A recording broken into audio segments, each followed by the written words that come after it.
It started with a sealed envelope. Not just any envelope, but one written in a familiar, graceful hand that once changed the course of British history. A note addressed simply, "For William, when the time is right." But the time came too late.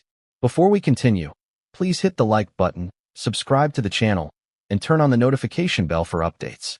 Imagine standing in the middle of a quiet palace corridor, surrounded by portraits of kings and queens stretching back centuries, and suddenly realizing your own bloodline isn't what you thought it was.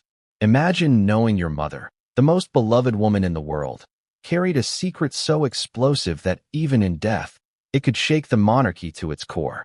Prince William wasn't prepared for that kind of truth. No one ever is. Because when he tore open that DNA envelope, it didn't just expose a mystery. It reopened every wound Diana ever tried to hide from the cameras. Every whisper, every betrayal, every tear shed behind closed doors suddenly made sense. The past had come roaring back, demanding to be heard. But before that night, before the revelation that would leave him in tears, the story began somewhere else.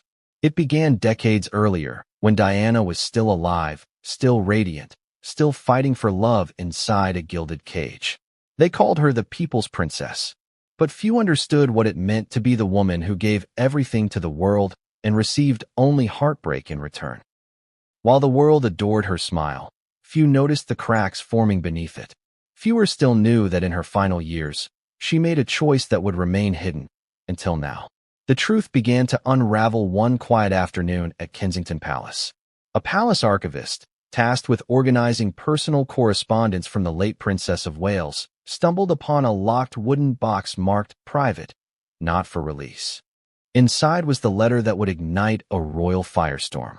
The paper was yellowed, the ink faded, but the handwriting was unmistakably Diana's, slanted, elegant, emotional. The message, brief but haunting, hinted at a secret she couldn't share publicly. She wrote of a promise kept in love, not in duty, and of a soul who carries both my heart and my silence. The words were cryptic, almost poetic, but one line changed everything. "I hope one day you'll forgive me, my darling boy, when you learn the truth." Who was she talking about? What truth was so unbearable that it had to be buried for decades? At first, the letter was quietly returned to a secure archive. No one dared question it.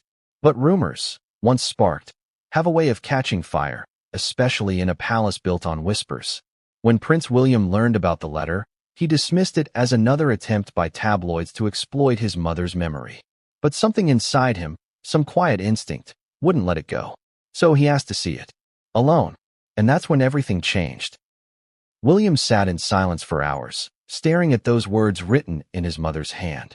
Memories flooded back. The way Diana used to speak in half-truths when she was trying to protect him, the gentle evasions, the cryptic phrases about doing what's right for everyone. He began to wonder if she had been preparing him for something all along.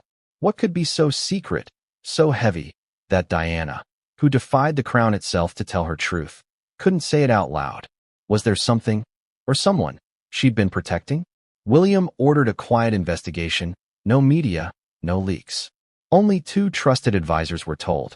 What they found over the next 6 months would send tremors through the royal foundation. But before we reach the DNA results, the very ones that made Prince William break down in tears, we have to go back to the woman who started it all. Diana Spencer. The princess who loved too deeply, who trusted too easily, and who was betrayed by the very institution she gave her life to.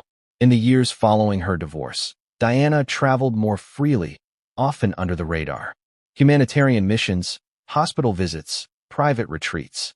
But in that same timeline, flight logs show unexplained trips, one to Geneva, another to northern France, under assumed names. No official record exists of her purpose there, at least not in the public archives. It wasn't until a former royal protection officer came forward decades later that the whispers gained shape. He spoke of a special errand, a trip Diana insisted on making alone. She met with someone quietly, no cameras, no press, just 2 people in a discreet medical facility. She said she was doing something she should have done years ago, he recalled. Something for her children. No one thought much of it at the time. Until now. You see, every royal family has its scandals. Illegitimate heirs, affairs, broken vows, But this was different. Because it wasn't about infidelity or betrayal. It was about compassion. A decision made not out of lust or ambition, but out of love and fear. Diana's fear wasn't for herself. It was for her children. For William and Harry. For their safety, their reputation, and their right to live free from scandal. She knew the walls had ears, and those ears served the monarchy, not the mother. So she buried her secret. But time has a strange way of unearthing what's hidden, especially when it's written in DNA. Years later, a small lab in London received an anonymous request for genetic verification. No names, just 2 sets of samples. One labeled Specimen W, the other Specimen X. Both bore markers only a trained expert would recognize. The results were supposed to remain confidential. They didn't, because when Specimen W turned out to be a perfect match with Specimen X, except for a slight maternal variation, the geneticist realized what they'd stumbled upon. A royal DNA match, almost identical, yet not identical enough to be twins. Someone out there shared Princess Diana's DNA. Someone not born in the palace. Someone hidden. When the results reached Prince William's desk, via channels not meant for public eyes, his entire world shifted. He didn't want to believe it. But the resemblance was undeniable. The timelines matched. The evidence was airtight. There was no scandal here, just a truth that had been covered for decades. That's when William ordered a second, private test. No leaks. No traceable labs. Just a small genetic facility under royal confidentiality in Scotland. The results came back with the same shocking conclusion. He had a sibling, a secret half-sibling raised in hiding. And the name that followed made his heart stop. But before we reveal who that person was, let's pause for a moment. Think about what this means. If this DNA test is real, if the connection truly exists, then Diana didn't just defy royal norms in life. She defied them in death. She left behind a living legacy that no crown, no protocol, and no royal decree could suppress. The question is, why? Why keep it secret? Why not tell William and Harry? Was she protecting someone or protecting them? The deeper you look, the clearer it becomes that Diana's final years weren't just about escaping royal control. They were about making peace with her own decisions. Those close to her recall cryptic comments about unfinished business and someone I can't talk about. Journalists brushed them off as poetic grief. They weren't. In hindsight, every clue fits like a puzzle piece. Her secret trips abroad, her sudden tears during interviews, her insistence that some things were too painful to share. But no one ever imagined her secret was flesh and blood. The discovery broke William in ways even he couldn't articulate. For years, he had idolized his mother, her compassion, her strength, her sacrifices. To learn she'd hidden something this big was like losing her all over again. And yet, deep down, he understood. Because Diana always did what she believed was right for the people she loved. She knew the monarchy wouldn't forgive her if the truth came out. They already punished her for loving too freely, speaking too boldly, living too humanly. To bring another child into that storm, especially one not born within palace walls, would have been suicide. So she made a mother's choice. To protect. But protection comes with a price. For William, the price was peace of mind. For the world, it was a missing chapter in history. And for Diana, it was eternal silence. Now, decades later, that silence is broken. And the truth isn't just a rumor, it's science. So here's the question. If the DNA test really proved what we think it did, how long has the palace known? And how far would they go to keep it quiet?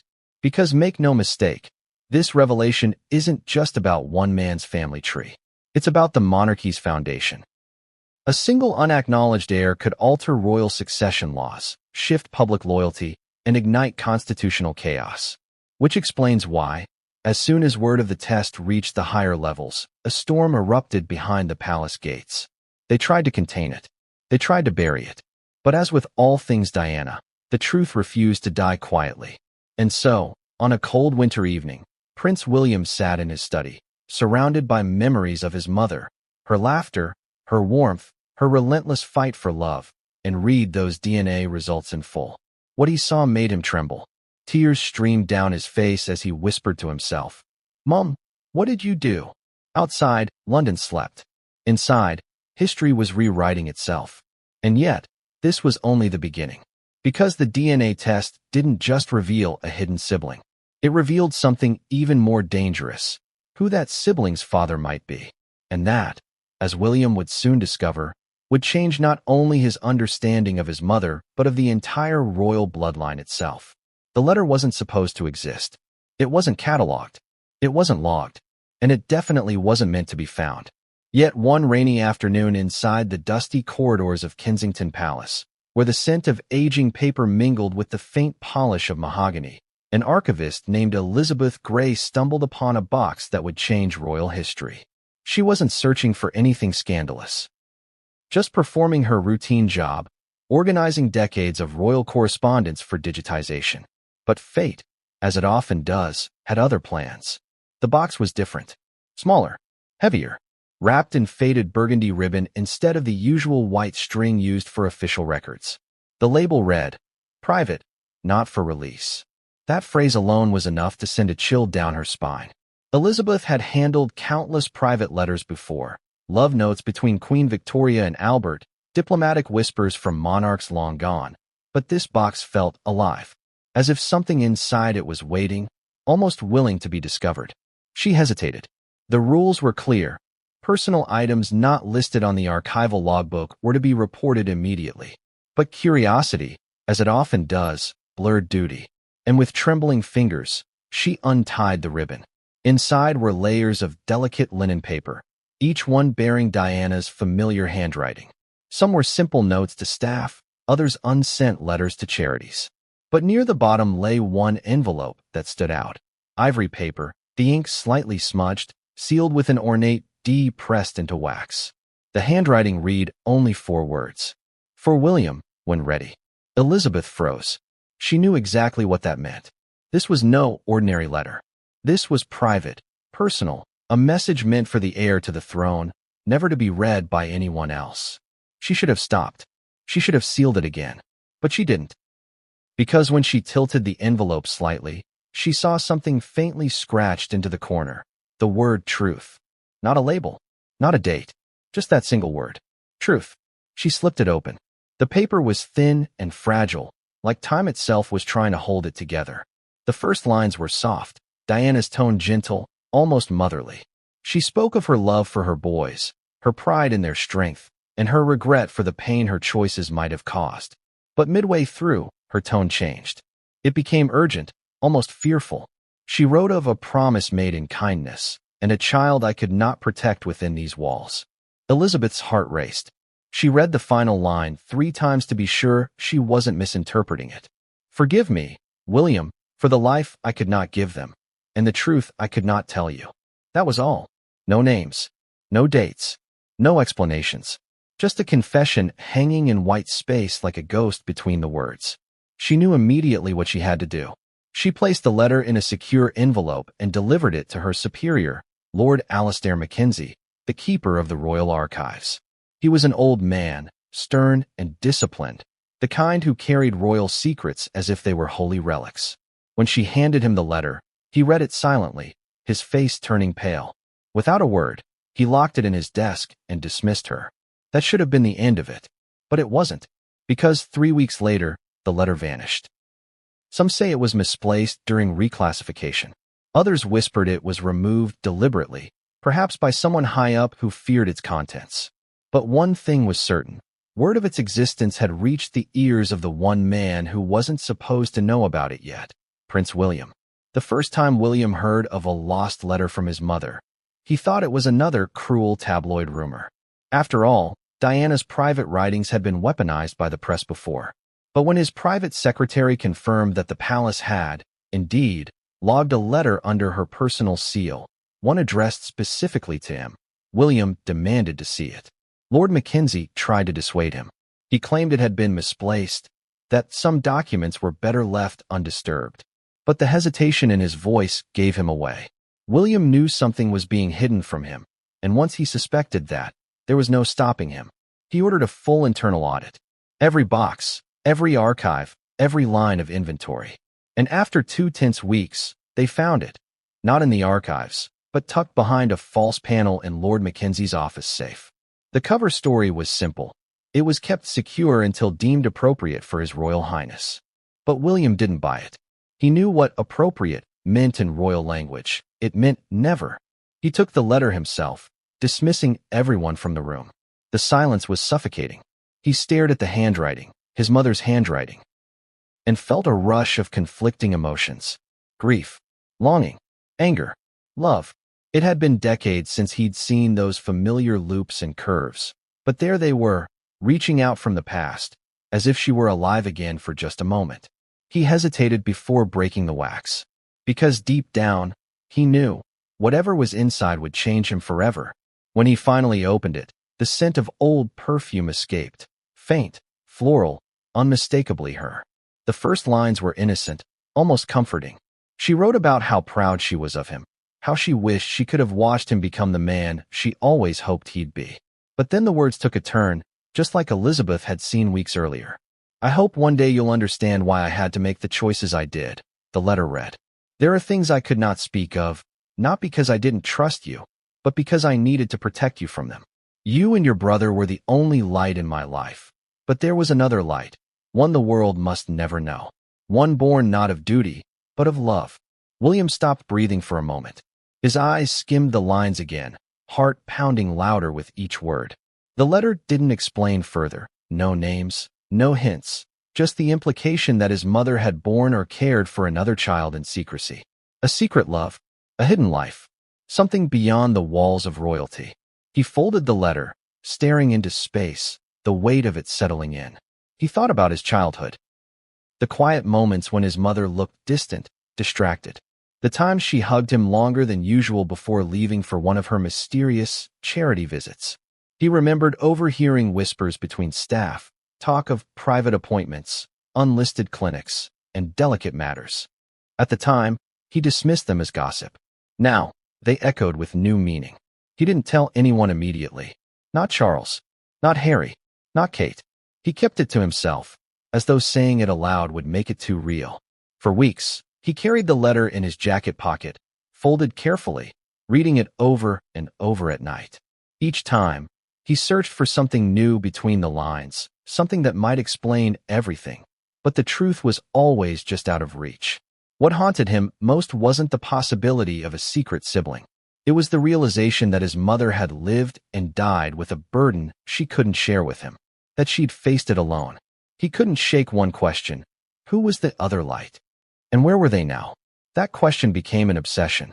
He quietly began tracing his mother's private movements in her final years, her travels, her medical visits, her unexplained absences. He ordered discreet inquiries into clinics Diana had frequented and charities she'd supported.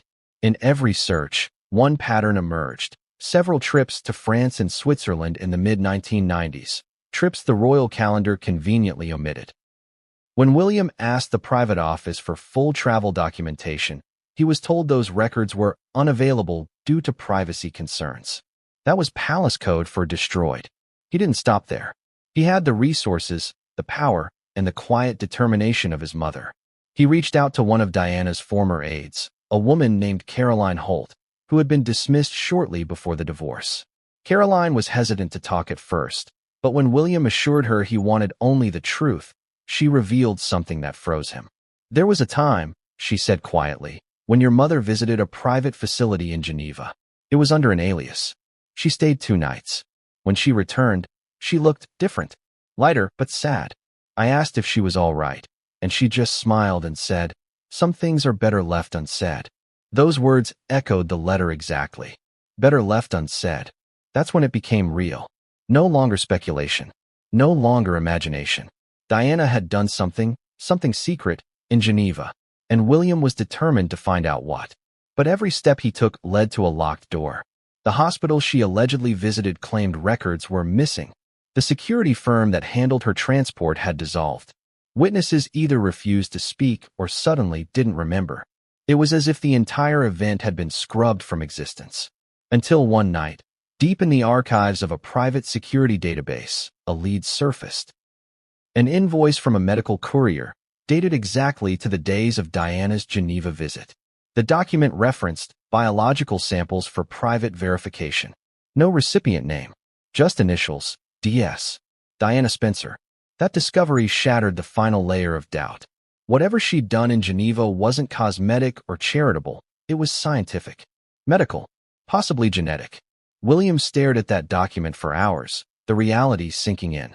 His mother hadn't just hinted at another life. She had left proof. Proof someone had tried to bury. He didn't sleep that night. Instead, he went back to the letter one last time. There was something about it he hadn't noticed before.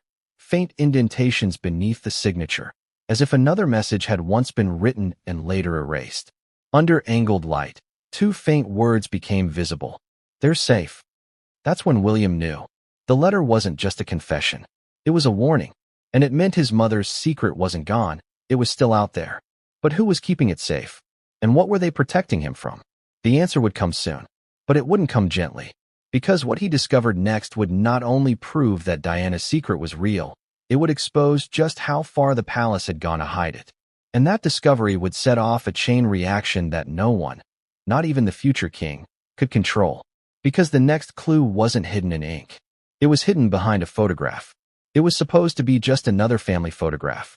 The kind of framed portrait every royal home has in abundance. Poised, perfect, unblemished. A smiling Diana, two young princes by her side, sunlight pouring through the gardens of Kensington Palace. The kind of image that told the world, we are fine. But behind that frame, behind that glossy illusion of royal perfection, something far more fragile had been waiting. Prince William didn't stumble upon it by chance.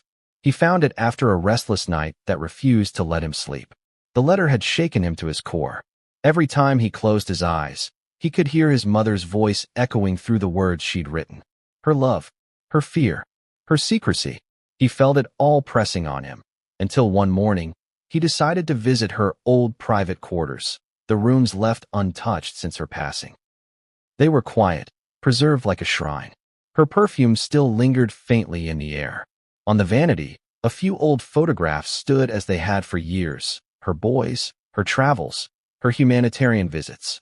William ran his hand gently over the surface, tracing the outlines of the frames, until one caught his attention. It wasn't special at first glance, just Diana with her sons, laughing during a day in the garden. But when he lifted it from the table, the back felt heavier than it should.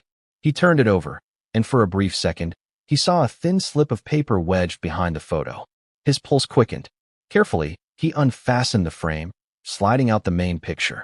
Behind it was another photograph, faded, creased, and hidden deliberately. It was Diana again, but this time, she wasn't posing. The photo looked candid, almost secretive. She was sitting on a wooden bench, holding a baby wrapped in a soft white blanket. No photographers, no staff, no familiar setting. Just Diana, smiling that tender, almost aching smile, looking down at the infant with an expression that could only be described as love. William froze. The handwriting on the back of the photo read two words that made his throat tighten. Forgive me. The world fell silent. It was as though time stopped inside that quiet room. The air felt thick, almost electric, as though the walls themselves understood what he'd just found. He sat down slowly, staring at the photograph. The baby's features were faint, barely visible, but something about the eyes, dark, curious, haunting, pulled at him. It was like looking at a shadow of his own reflection. For a long while, he said nothing. He just stared. And then, his voice broke the silence, barely above a whisper. "Mom, what did you do?" He pressed his thumb against the edge of the photograph, half afraid it would crumble. It didn't. The paper felt old, yet preserved, as if someone had taken great care to keep it safe, but hidden. He turned it over again, studying the background. There was a fountain behind her, circular, with ivy-covered stonework. It looked familiar. He'd seen it before, somewhere in France, during his mother's charity trips. He didn't realize it at the time, but that fountain would become one of the key pieces in unraveling the entire mystery. William called for his personal aid, but gave no details. "I need a discreet scan of this photo," he said, "and I don't want it logged or archived." The aide, sensing the tension in his voice, obeyed without question. Hours later, the analysis came back. The photographic paper was dated, early 1995. The type of film used matched cameras known to have been used by Diana's personal photographer. But here's the twist. No such image was listed in the royal photo archives. Every official photograph had been catalogued after her death, yet this one had somehow disappeared from the record entirely. That could only mean one thing. Someone removed it. Someone who didn't want anyone to find it. The location, once enhanced, confirmed what William had suspected. The garden belonged to a private villa outside Nice, France. A place Diana had visited under the pretense of a personal retreat. But who took the photo? And more importantly, whose baby was she holding? The questions haunted him. He couldn't share it with anyone, not even Kate. How do you explain to your wife that your late mother may have had a child no one knew existed? That you might not be her only son? The thought was too heavy, too dangerous. He needed answers before he could even think of speaking them aloud. He contacted an old friend, someone who had once served as a royal security consultant during Diana's final years. The man owed him a favor. William sent the photograph digitally, encrypted, with only one instruction: find where this was taken, and find out who was with her. The response came a few days later, along with grainy surveillance stills from the archives of a French security firm. The man's voice on the call trembled as he spoke. "Sir, are you sitting down?" William's pulse quickened. "Tell me." We've cross-referenced the location. The villa was under partial surveillance for security reasons at the time. There are 2 stills from that same week. One of Diana entering the villa, another leaving it. But there's someone else in both frames. Someone holding a baby carrier. Who? William demanded. We ran the facial analysis. It's not who you'd expect. It's the same woman who worked as a royal nanny during your childhood. The one dismissed under mysterious circumstances. The room went cold. "Do you mean Mrs. Godfrey?" he whispered, almost afraid to say the name aloud. "Yes, sir. That's the one. The last time she appeared in any royal record was in 1995. She left without notice. No forwarding address." The line went silent for several seconds. William's mind raced. The timing matched perfectly. The letter, the photograph, the sudden departure. Could the nanny have been protecting the child? He leaned back, exhaling slowly. "Find her," he said. "Whatever it takes." But before they could locate her, the security consultant sent one final file. It was an enhanced image, the baby's face, partially visible. And though time and film grain blurred the details, there was one feature impossible to miss. The child had Diana's unmistakable sapphire blue eyes. It was like looking into the past, into the very same eyes that once captivated the world. For the first time in his life, William questioned everything he'd ever been told about his mother's final years. The royal narrative of a heartbroken woman seeking peace no longer fit. There was more, something deliberate, something she'd planned, and he was determined to uncover it. That night, he laid the photograph beside the letter, 2 relics of a secret long buried. The same handwriting, the same tone, the same desperate plea for forgiveness. He couldn't sleep. Each time he closed his eyes, he saw her, not the public Diana, but the mother he remembered, sitting at the edge of his bed, brushing the hair from his forehead, whispering, "You'll understand one day." Was this what she meant? The next morning, he woke with a decision. He needed proof. Real proof. Not letters, not photos, something science couldn't deny. DNA. But before that could happen, he needed to confirm whether anyone else in the palace had known. Because if they'd hidden it from him all these years, then this wasn't just a family secret. It was a conspiracy. He began reviewing internal records, communications between royal aides during 1995. Buried within the old paper logs was a note marked Emergency Confidential Transit, Private Request by HRH. The transport details matched the dates Diana had traveled to France. It referenced a special courier package, medical priority. He stared at the initials again. HRH Diana, Princess of Wales. And below it, another signature, one he didn't expect to see. Sir John Wakefield, the same physician who had attended both his and Harry's births. It wasn't possible. Sir John had passed away years ago, but if he'd been involved, he might have known everything. William's stomach twisted as he realized what this meant. His mother hadn't done this alone. She'd trusted someone in her inner circle, and they'd kept that trust by burying the evidence with her. He looked again at the photograph. That innocent image, once meant to capture love, now felt like a confession. The look on Diana's face wasn't just affection, it was sorrow.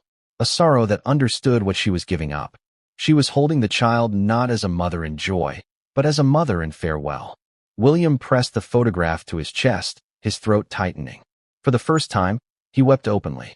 He wept for the mother who had loved him fiercely, for the life she couldn't live, and for the sibling he might never have known. When he finally composed himself, there was only one thing left to do: uncover the truth, no matter where it led. But he wasn't the only one watching, because just days after ordering a private DNA investigation, an anonymous envelope arrived at Clarence's house. Inside was a single sentence typed in bold black ink. "Stop digging, for her sake." No signature, no address, just that chilling warning. Someone knew. Someone was trying to stop him. But who? A royal aide? A palace insider? Someone who had been part of the secret from the beginning? He turned the envelope over in his hands, half expecting to see a clue. Nothing. Only the faint smell of expensive stationery, the kind used exclusively in royal correspondence. It meant the threat had come from within. William knew then that this was no longer just about family. It was about power, about legacy, about the lengths the monarchy would go to bury the truth. He placed the threatening note beside the photograph and whispered under his breath, "I won't stop, Mom. Not this time." And as he looked at her face in that hidden photograph, the tenderness, the sorrow, the silent goodbye, one thought haunted him more than any other. What if she never wanted this child hidden at all? What if someone else made that choice for her? He didn't know it yet, but the next discovery would answer that question, and it would come from someone who had been there, in the room, the day Diana's secret began. Because the truth wasn't just written in letters or captured in photographs. It was spoken, decades later, by the one man who could confirm everything. Panic doesn't arrive in a roar. It slips quietly through corridors, whispers down phone lines, and lingers in the eyes of people who suddenly avoid your gaze. That's how it began at Buckingham Palace. The discovery of the letter and the photograph hadn't yet been made public. Only a handful of people knew. But in the royal world, even whispers can feel like earthquakes. Once William began making quiet inquiries, the institution stirred like a sleeping beast. The palace machine, centuries old, fine-tuned for silence, sensed something was wrong. And for an institution built on image and control, wrong meant danger. At first, it was subtle. The phone calls from advisors became more frequent. Meetings of no particular urgency began appearing on William's schedule. Aides suddenly insisted on being present for even private matters. The air around him thickened with polite smiles and careful wording. But beneath the surface, something darker was at work. Someone had leaked word that William was re-examining private documents related to his late mother. The phrasing was harmless enough. But inside the palace, those words carried a warning. Because when a royal heir begins looking into the past, especially Diana's past, it means he's about to uncover something the crown doesn't want uncovered. The system moved fast. Within days, certain files from the Kensington archive mysteriously went missing. A memo was sent to the Royal Communications Office to monitor and prepare potential responses to speculative reporting. Even the private staff noticed increased surveillance. New faces in the corridors, unmarked vehicles idling near gates, unfamiliar security badges appearing overnight. It wasn't paranoia. It was containment. William felt it immediately. His calls went unanswered. His meetings were rescheduled, and subtle phrases began to replace honesty. Perhaps it's best not to revisit such painful memories. The past is settled. Her Majesty would not approve of this line of inquiry. It was the same old playbook they used on his mother, and that realization made his blood run cold. He remembered Diana's words in old interviews. Her calm, trembling voice describing the establishment and the gray men. Back then, the world dismissed it as emotional exaggeration. Now, William understood exactly what she meant. The same invisible hands that silenced her were reaching for him. The more he pushed, the harder they resisted. He requested a private audience with King Charles, hoping to confront the rumors directly. He didn't expect a warm welcome, but he needed answers, or at least the chance to look his father in the eye and judge his reaction. The meeting was arranged under the guise of a family discussion. The atmosphere, however, was anything but familial. Charles was waiting in his study at Clarence's house, impeccably dressed, surrounded by the faint scent of cigars and oak. The moment William entered, his father closed the door himself, a rare gesture that spoke volumes. "I hear you've been busy," Charles said, his voice measured. William stood his ground. "I've been reading a letter from Mom." A flicker of something crossed Charles's face. Surprise, maybe, or irritation. It was gone in a second. What letter? William handed him a photocopy, not the original. This one. Charles took it, reading silently. The silence stretched too long. When he finally looked up, his expression was unreadable. Where did you get this? He asked. From the archives, William replied. It was hidden. I think on purpose. Charles sighed, a sound heavy with exhaustion. You shouldn't have seen it. That single sentence hit William harder than he expected. What does that mean? It means, Charles said slowly, choosing his words like someone defusing a bomb, that some things are better left where your mother intended them, private. Private. William's voice rose. She addressed it to me. It wasn't meant to disappear into a box. It was meant to be read. She wanted me to know. Charles's composure wavered just slightly. You have no idea what you're stirring. Then tell me, William pressed. Tell me the truth. But Charles didn't. He simply stood, turning toward the window, looking out over the gardens. You're a future king, he said finally. You have duties beyond curiosity. This, he lifted the letter slightly, is dangerous. For you. For everyone. That was all. The meeting ended without answers. But in that silence, William heard more than words could have told him. His father knew. Or at least, he knew something. When William left Clarence's house that night, he felt a shift inside him, something hardening. His mother had once described feeling outnumbered by the institution. He finally understood what that meant. He wasn't just chasing a mystery. He was fighting a system. But that system was fighting back. The next morning, newspapers across the UK mysteriously ran stories about a renewed wave of conspiracy theories involving the late Princess Diana. None mentioned William by name, but the timing was too perfect. It was a warning shot. A reminder that if he pushed too hard, they could turn public opinion in a heartbeat. Behind palace walls, the atmosphere thickened into quiet chaos. Senior advisors met in emergency sessions, crafting responses in case sensitive family materials were leaked. Lawyers whispered about potential exposure. Public relations officers drafted contingency narratives. They were preparing for something explosive, even before William had said a word.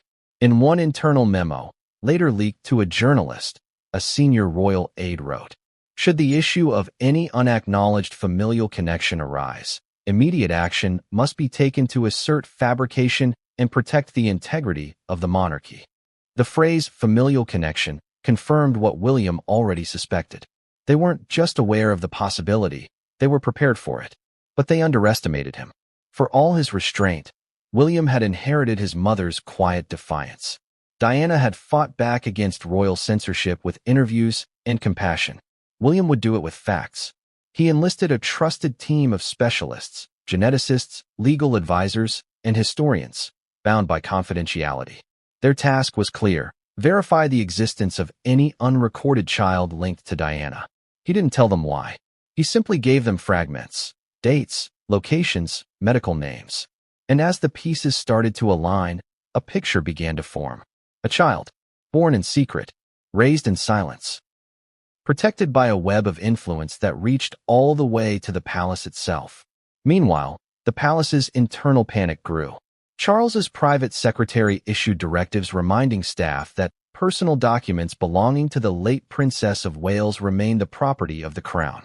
In other words, William had no right to possess what was his mother's, not even her letters. They were tightening control. They were afraid. And their fear only confirmed the truth.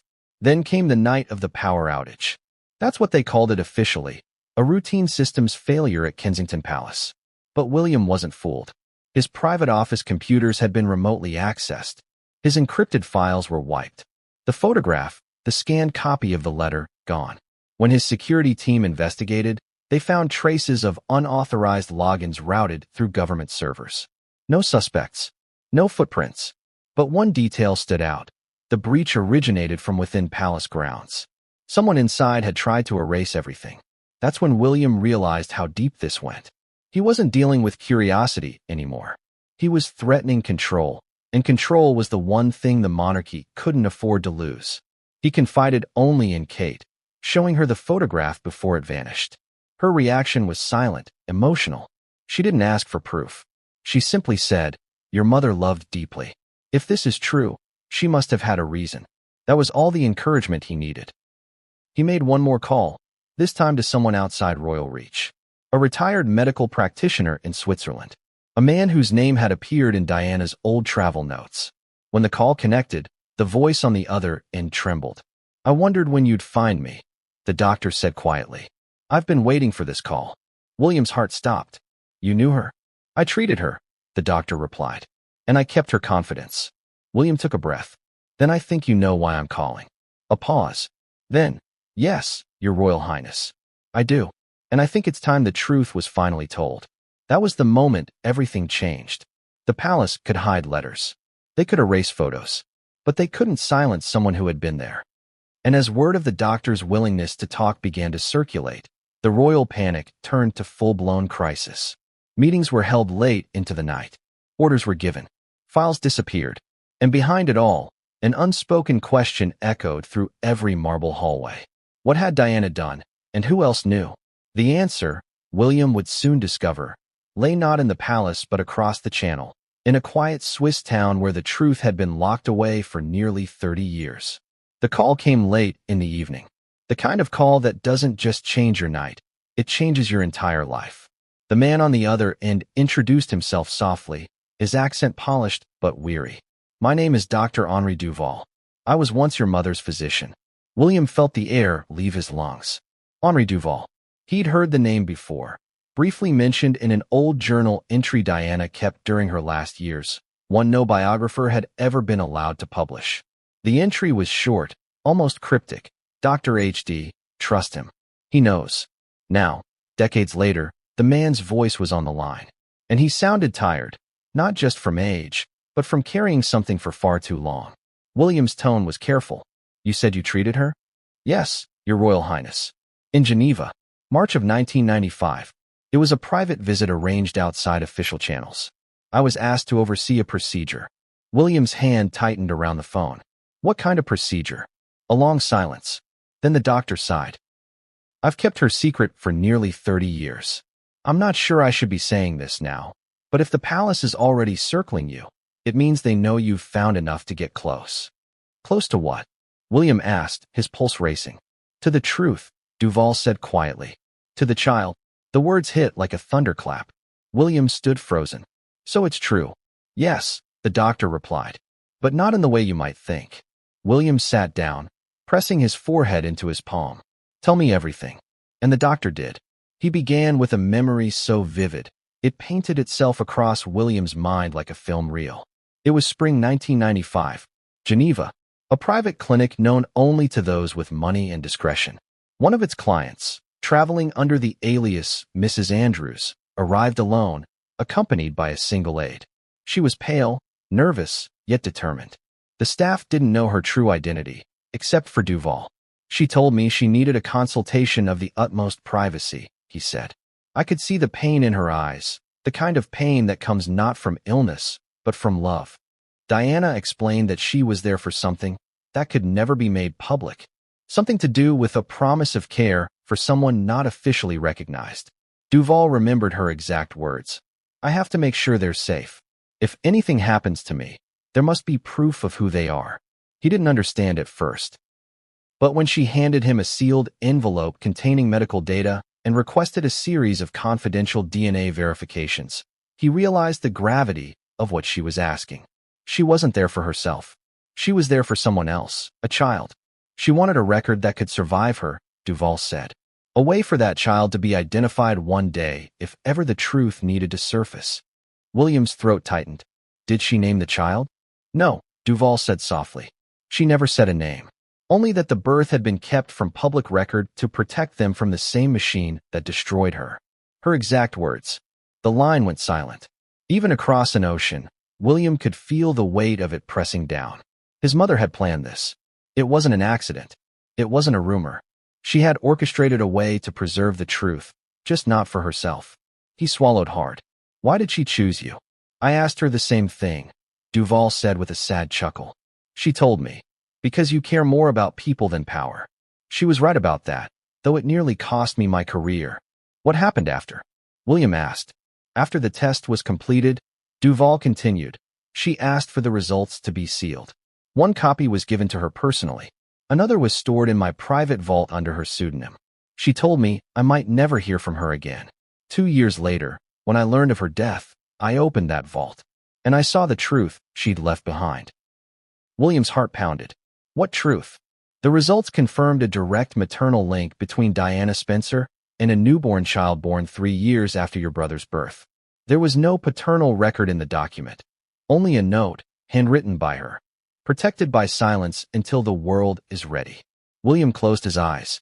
A mix of grief and awe washed over him. His mother hadn't been reckless. She'd been strategic.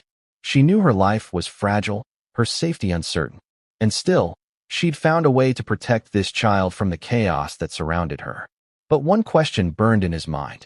Where is the child now? Duval hesitated. That's the question, isn't it? After her death, an intermediary, someone connected to the royal household, contacted me under diplomatic secrecy. They said they were handling the welfare arrangements for the same child. I was ordered to surrender all remaining records and close the file permanently. Did you comply? William asked. I gave them copies, Duval said quietly. But I kept one original. I couldn't destroy it. I felt she'd entrusted me with something too sacred. And I was right, wasn't I? Because you found me. For a moment, neither of them spoke. The only sound was William's quiet breathing. He felt the world tilt beneath him, not in fear, but in realization. His mother's secret wasn't a rumor. It was a legacy. He broke the silence. Doctor, can you still prove it? Do you still have the file? I do, Duval replied. It's sealed in a safety deposit box in Lausanne. But if I release it, you must understand the consequences. The palace will come for both of us. They've been watching me for years. They've already tried to buy my silence once. How much did they offer? William asked bitterly. Enough to make me vanish. I refused.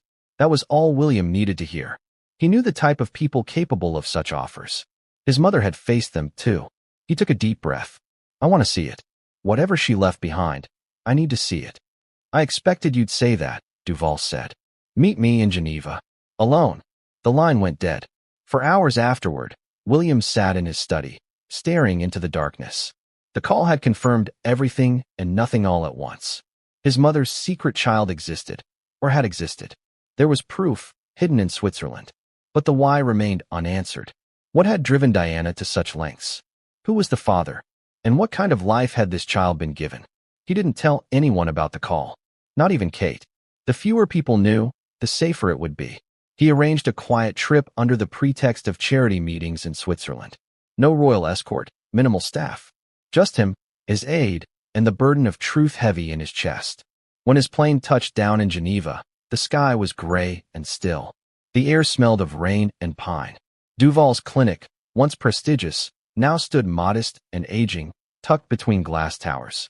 The doctor greeted him in person. Thinner now, but his eyes sharp, alive with conviction. You look like her, Duval said softly. Especially when you're angry. They sat in his office, the blinds drawn. Duval produced a small, sealed envelope from a drawer, the same kind of ivory stationery Diana always used. He slid it across the table. This is the copy I kept, he said. It's never been opened since her death. William hesitated before touching it. The moment felt heavy, almost holy. When he finally broke the seal, the first thing he saw was a laboratory header, date-stamped 1995, and beneath it, clinical data. But what stopped his breath was the line under maternal DNA match. Diana Spencer, confirmed. He turned to the next page. A medical report noting the infant's blood type, genetic markers, and health details. And at the very bottom, written in Diana's unmistakable hand, were the words, "They must never be found by those who silenced me." William's hand trembled. The message wasn't just a note.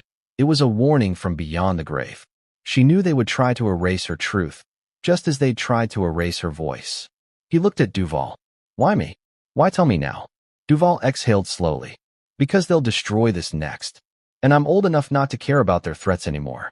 But you're her son. The world still listens to you. If you want justice for her, this is where it begins.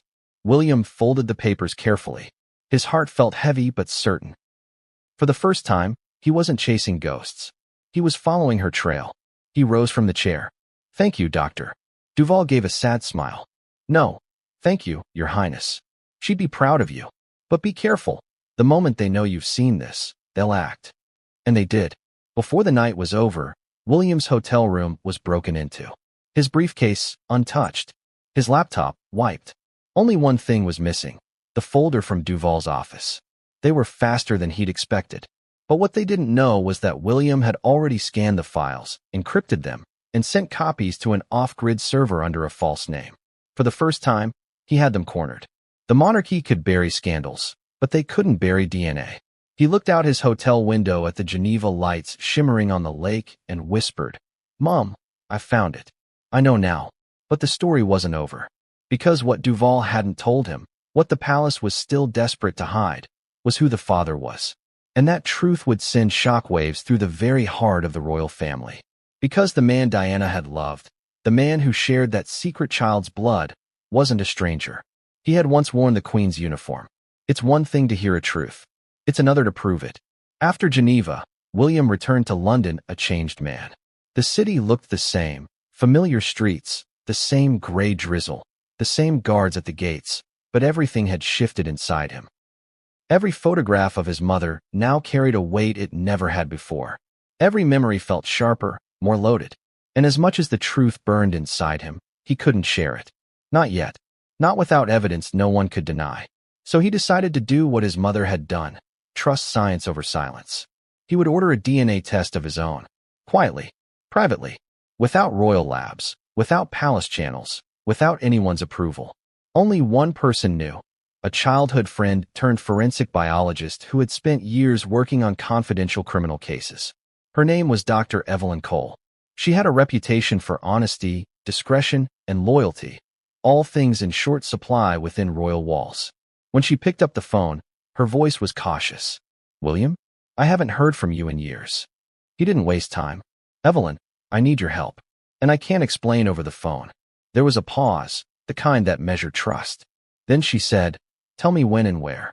2 nights later, they met in an unmarked facility outside Edinburgh, an old military lab converted for private research. No staff, no records, just 2 old friends and a truth too explosive for the world to know. Evelyn was professional, but the tension in her eyes betrayed her curiosity. "You're scaring me, William," she said, glancing around the dimly lit lab. "What's this about?" He handed her a small envelope, sealed, carefully labeled. Inside was a preserved DNA swab, taken from the items retrieved from Diana's personal effects. A strand of hair, verified years ago by royal archivists as authentic. Alongside it, he placed another envelope, this one containing a second swab, sent anonymously from an undisclosed contact in France. The one Dr. Duval had referred to only as the child. "I need to know if they match," William said, his voice low but steady. "No names. No files. Just truth." Evelyn looked at him for a long moment. "Do you realize what this means if they do?" He nodded. "It means the palace has lied for 30 years. She exhaled slowly. "And if they don't, then I've been chasing a ghost," he said. "Either way, I need to know." She agreed, not because she wanted to be part of royal scandal, but because she saw something in him she hadn't seen since they were young. Not entitlement, not duty, just pain, raw and unfiltered. The samples were processed immediately. The hum of the machines filled the silence, punctuated by the rhythmic tapping of keyboards. Hours passed. Neither spoke much. Every so often, William would glance at the monitor, watching meaningless data scroll by like whispers of fate. Finally, Evelyn looked up. "Initial sequencing complete," she said. "We'll have confirmation in a few hours." William nodded, but his mind was elsewhere. He paced the room, remembering fragments of his childhood. His mother's laughter echoing through Kensington, her quiet tears when she thought no one was watching, her gentle insistence that love mattered more than titles. He remembered one evening vividly, Diana sitting by the window, her eyes distant, saying, "Promise me something, darling. Promise me you'll always look deeper than what they show you." At the time, he hadn't understood. Now he did. By dawn, the results were ready. Evelyn's hands trembled slightly as she printed the report. She looked at him, eyes wide, unreadable. "You should sit down," she whispered. William obeyed. The sound of the printer felt deafening in the quiet lab. Evelyn handed him the document, pages of dense genetic data. But all that mattered was one line, highlighted in bold. Maternal match, 99.98%. Consistent with sample A, Diana Spencer. William's breath hitched. He stared at the numbers as if they might rearrange themselves. It's real, he murmured. God, it's real. Evelyn nodded slowly. It's irrefutable. Whoever sample B is, they share your mother's DNA. They're her biological child. He leaned forward, elbows on his knees, hands covering his face. He wasn't sure whether to weep or scream. Relief, grief, vindication, it all collided in one unbearable wave. The truth he had feared to face had finally spoken, and it was undeniable. After a long silence, he lifted his head.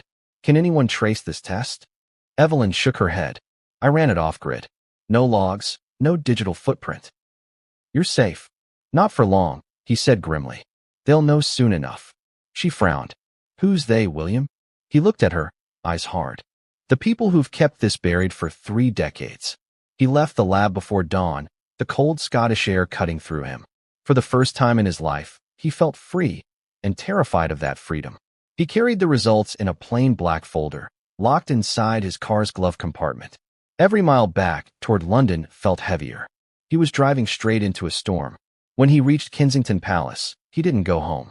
Instead, he sat in the car, staring at the gates. The dawn light was soft, golden, almost cruelly beautiful. He imagined Diana walking through those same gates years ago, smiling for cameras, hiding a heartbreak the world would never see. He whispered into the stillness, I found them, Mom. I found the truth. But his relief was short-lived. That afternoon, a palace official arrived unexpectedly at his office. The man was composed, polite, but his smile didn't reach his eyes. His Majesty requests a word, he said smoothly. William followed him without speaking, every instinct on edge. When he entered Charles's private study, he saw the familiar look. Calm, practiced, impenetrable. Charles gestured toward the folder in William's hand. You've been busy. William said nothing. You've made inquiries, Charles continued. Spoken to people who were promised silence. I warned you, William. The past is not a place you should dig. William met his gaze squarely. Then why does it keep bleeding into the present? Charles sighed, running a hand over his face. Because your mother never knew when to stop. That did it. William's restraint cracked.